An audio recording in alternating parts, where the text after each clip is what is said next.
პროსამთავრობო მედიები დაპატიმრებული ირაკლი ღარიბაშვილის ნათესავებს ტროლის მეშვეობით მიმართავენ, ამის შესახებ მითების დეტექტორი წერს. მათივე ცნობით 13 იანვარს პროსამთავრობო მედიებმა გამოაქვეყნეს ირაკლი ღარიბაშვილის ნათესავისადმი ექიმ ნათია თოფურიას სახელით მიმართვა. პოსტის ავტორი ღარიბაშვილს კორუმპირებულ ნაძირლად და ქვეყნისა და ხალხის მოღალატედ მოიხსენიებს, ხოლო ნათესავებს მოუწოდებს ან საჯაროდ განაცხადონ, რომ მათი ფალავანი უდანაშაულოა, ან გაჩუმდნენ და მადლობა თქვან, რომ ასეთი მძიმე დანაშაულისთვის მხოლოდ 5 წლიანი სასჯელი მიიღო. აღსანიშნავია, რომ ეს პოსტი დაასპონსორა კიდევაც. ნინი ბალანჩივაძე მუშაობს ამ თემაზე, ნინი გისმენთ. დიახ, საკმაოდ საინტერესო მიგნებები აქვს მითების დეტექტორს. აქ საუბარი არის ფეიქ ანგარიშებთან დაკავშირებით, რომელსაც აქტიურად აქვეყნებენ სამთავრობო მედიები და მათ შორის განსაკუთრებით აქცენტი კეთდება 13 ნოემბერზე ირაკლი ღარიბაშვილის დაკავებაზე და ამის შემდგომ ფეიქ აკაუნტებით გავრცელებულ განცხადებებზე, რომლის ტირაჟირებასაც ახდენენ როგორც სამთავრობო მედიები, ასევე სხვადასხვა პროსახელისუფლებო სააგენტოები და საუბარია იმაზე, რომ მაგალითად ერთ-ერთი ასეთი ანგარიში ეკუთვნის ნათია თოფურიას, რომელსაც ექიმად წარმოაჩენს სამთავრობო მედია და სინამდვილეში ამ ანგარიშში გამოყენებული არის ფოტოები, რომელიც ეკუთვნის სხვადასხვა პირებს, მათ შორის არის მაგალითად ნათია დვალი, ქსენია კოვალენკო, რუსული სოციალური ქსელის მომხმარებლები არიან ესენი და ამ ანგარიშის მეშვეობით სამთავრობო მედია ესაუბრება ირაკლი ღარიბაშვილის ნათესავებს და ყოფილ პრემიერს ერთ დროს ქართული ოცნებისთვის სანდო პიროვნებას მოიხსენიებს როგორც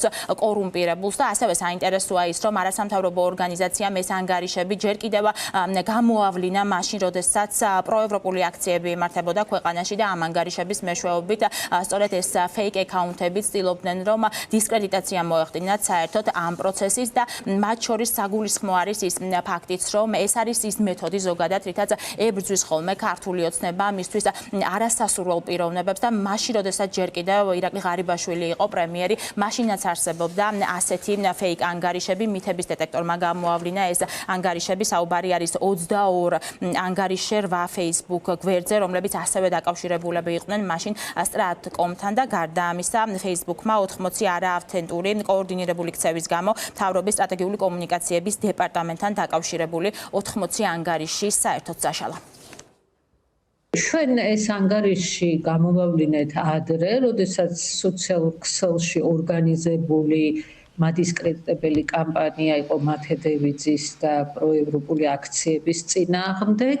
თუ ადრე მხოლოდ ტროლინგით იყო დაკავებული ეს ანგარიში, სავარაუდოდ ეხლა უჭირთ საკუთარი გუნდის წევრის კორუფციაზე, რეალური ადამიანების მოძიება სალაპარაკოთ, იმიტომ რომ რეალური ადამიანებიც ზოგი თავშეკავებულია და ალბათ ამით შეიძლება აიხსნას, რომ ორგანიზებულად გავრცელდა სახელისუფლებო მედიაში არარსებული ადამიანის კომენტარი და ორი განსხვავებული ფოტოთი. ღარიბაშვილის პერიოდი იყო სწორედ, როდესაც Facebook-მა პრემიერის strat.com-თან დაკავშირებული არაერთი ყალბი ანგარიში წაშალა და ჩვენი გამოძიებაც ადასტურებდა იმას, რომ ერთ-ერთი ანგარიში სწორედ პრემიერის strat.com-ის პოსტებს აზიარებდა, გარდა იმისა, რომ ყალბი ინფორმაციასაც ავრცელებდა და საზოგადოებრივი აზრით მანიპულირებდა.